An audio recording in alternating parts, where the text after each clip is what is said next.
Alors je vais vous dire une chose. Vous n'êtes pas étonné que ce soit nos frères, nos cousins musulmans qui font beaucoup de sacrifices pour les choses de Dieu. Vous n'êtes pas étonné, ça vous... Quand vous arrivez, quand il faut construire une mosquée, vous avez vu, il y a un seul musulman se lève et construit une mosquée. Vous savez ça, non? Un seul. Je ne sais pas si vous avez déjà entendu parler d'un seul chrétien qui s'est levé à construire une grande église. Moi, je n'ai pas encore entendu parler. Qui s'est levé et puis l'a construit. S'il a construit une petite église, c'est une église, c'est une petite église de quartier. Il va construire une grande église où il met des milliards dedans. Vous avez déjà entendu parler de ça? Non. Voyez-vous? Ce sont les musulmans qui font. On est d'accord. Maintenant, vous dites que l'or et l'argent appartiennent à notre Dieu. Tu le crois vraiment de ta main si tu crois. Alors, je vais te poser une question. Pourquoi ton propre père, si Dieu est ton père, parce que quand tu peux te dire notre père qui est dessus, pourquoi il ne te fait pas confiance? Écoutez-moi bien. Je vous pose une question. Pourquoi ton père ne te fait pas confiance? Et dit, lorsque tu pries notre père qui est dessus, pourquoi il ne te fait pas confiance? Vous savez, deuxième chose. Si un homme entre avec un fusil dans une église et il dit, toutes les personnes qui ne réunis pas Jésus, je vous tue. Je ne suis pas sûr. Je ne suis pas très sûr de combien vont dire, je préfère la mort. Je ne suis pas sûr. Hein? Mais, de l'autre côté, les gars prennent eux-mêmes des bombes, ils mettent sur eux et ils disent, au nom de Allah, bombe! Et ils meurent. Parce qu'ils disent, on ne peut pas profaner le nom de notre Dieu. Et ils meurent pour ça. On est d'accord? Je vous pose une question. Entre nous et eux, qui croit en l'au-delà? Non, je vous pose une question. Entre nous là, qui croit à l'au-delà? Qui croit que l'au-delà existe? Qui croit? Non, attendez. Le gars se tue lui-même. Homme comme femme, kamikaze, boum. Il se tue. Et puis crie, il se tue. Il meurt au nom de son Dieu. Entre eux et nous, là, il y a beaucoup de chrétiens, on met la visite à terre, on dit réunis Jésus, tu réunis pas, on tire. Il y a beaucoup qui vont dire je ne réunis pas. Ils ne sont pas nombreux. Alors qu'en fait, nous en tant que croyants, révérend Néné, c'est toi. Nous, notre baptême, c'est un baptême symbolisé par la mort. C'est-à-dire, on est sur la terre, mais on est déjà mort. On est déjà mort. Allez, tout ce qu'on a, si tu prends quelque chose, tu dors mort. Tu dis, le mort n'a plus, il n'y a plus d'effet. Il est déjà mort. Donc nous sommes sur la terre comme des revenants, des survivants, des gens qui sont ressuscités en Christ. Donc nous ne vivons plus pour nos intérêts, mais pour ceux de Christ. Donc nous sommes supposés accepter de mourir pour Christ sur la terre des hommes pour témoigner de sa vie. Par notre mort, nous devons témoigner de sa vie. Mais nous vivons pour refuter sa mort. C'est-à-dire, nous vivons, nous choisissons de vivre pour nous-mêmes.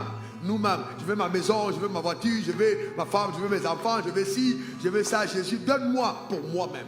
Mais pour Christ, là, est-ce que c'est vraiment pour Christ? C'est honteux, hein? Dans nos églises, est-ce que vous savez, quand les gens sont pauvres, ils sont engagés. Quand ils sont riches, ils sont... Vous n'avez pas observé? Non, mais attendez, disons-nous la vérité. Quand ils sont pauvres, je n'ai pas dit au terme d'affaires, il dit généralement. Ici, les riches sont engagés. Maintenant, je dis, quand ils sont pauvres, ils sont engagés. Ils viennent à la prière, ils font tout ça. Mais dès qu'ils commencent à gagner de l'argent, observez-vous, ils deviennent comment? Hein? Ils n'ont plus le temps. Ils combattent le pasteur. Ils organisent des rébellions. Quand le pasteur dit un mot, ils ont déjà dit 3. Ils estiment que ce n'est pas ce qu'on devait prêcher. Et quand ils ont un problème, c'est le pasteur qui n'a pas bien prié. La Bible dit, heureux ceux qui ont le cœur pur quand ils verront Dieu. Quand ton cœur est pur. Quand véritablement ton cœur recherche les intérêts de Dieu. Et quand tu vis sur terre, dans le but de satisfaire son cœur, rien ne fera défaut dans ta vie. Je vais te prier d'essayer. Essaie ça pendant un mois et donne-moi les résultats. Essaie pendant un mois de reprogrammer tes pensées. De ne pas faire allusion à toi-même et de dire, Seigneur, je veux voir ta gloire. Pour toi, pas pour moi. Et tu vas voir ce qui va se passer. Comment est-ce que Dieu va intervenir? Véritable. Ça, c'est une clé en or pour expérimenter des percées remarquables. Le chemin de Dieu. La Bible dit, si quelqu'un veut venir après moi, il renonce à lui-même et se charge chaque jour de sa croix et suit me suivre. Quand ne vous trompez pas, le chemin du salut est un chemin douloureux. On doit porter sa croix. Il y a une croix à porter. L'évangile, vous ne pouvez pas faire l'évangile sans croix, les gars. Impossible. Il y a une croix à porter. Et Dieu peut te parler de ta croix. La meilleure manière de sauver ta vie, c'est de la perdre en Christ. De la perdre totalement en Christ. De vivre entièrement pour lui. D'être dévoué pour sa cause. Perds ta vie pour Christ et tu la retrouveras d'abord sur la terre des hommes, mais ensuite au ciel. Car celui qui veut sauver sa vie la perdra.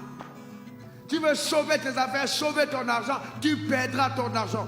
Mais si tu perds ton argent à cause de l'évangile, alors tu auras sauvé ton argent. Si tu perds ton foyer à cause de l'évangile, alors tu l'auras sauvé. C'est clair, Jésus doit être au centre.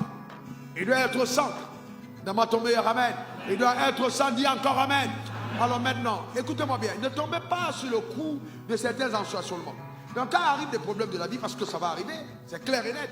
Si je vous prêche, et je vous ai prêché pour vous ça depuis 2022, quand je vous parlerai de mes cicatrices, j'attends encore le feu vert du Seigneur. Si je vous prêche, je ne mets pas des choses auxquelles j'ai survécu, certains d'entre vous allez pleurer une semaine. Ah, je vous dis la vérité, rien qu'à y penser, vous allez pleurer. Vous ne pouvez pas être exempt, impossible. Ça fait partie du chemin. Mais heureux sommes-nous, la Bible dit, lorsque nous sommes persécutés à cause de Christ. C'est pourquoi, frères et sœurs, vous voyez, quand les gens m'attaquent, quand les gens disent des choses qu'on doit faire, vous voyez que j'ai une attitude. Celui qui me connaît, c'est que j'ai une attitude. C'est laquelle? J'ai fait quoi? Le silence. Je ne réponds pas. Je ne réponds pas. Pourquoi je ne réponds pas? Parce que dans tous les cas, c'est normal qu'on dise des choses de moi. Pourquoi je me défendrai? Pourquoi je vais aller essayer de me justifier? Non, je n'ai pas à me défendre. Celui qui m'a appelé me défendra. Donne-moi ton meilleur amen. Mais cependant, écoutez-moi, si ça porte atteinte à l'intégrité de l'évangile, je corrigerai pour que l'évangile soit intègre. Voyez-vous, si quelqu'un vient dire, oh ce gars, il fait des bêtises pour avoir l'argent, je prendrai ma parole pour dire, écoutez, c'est Dieu qui m'a béni. Parce que je ne veux pas donner à quelqu'un, à Satan, la gloire que Dieu a posée dans ma main. Quel est le sacrifice que tu es prêt à consentir à cette étape de ta marche pour que l'évangile avance?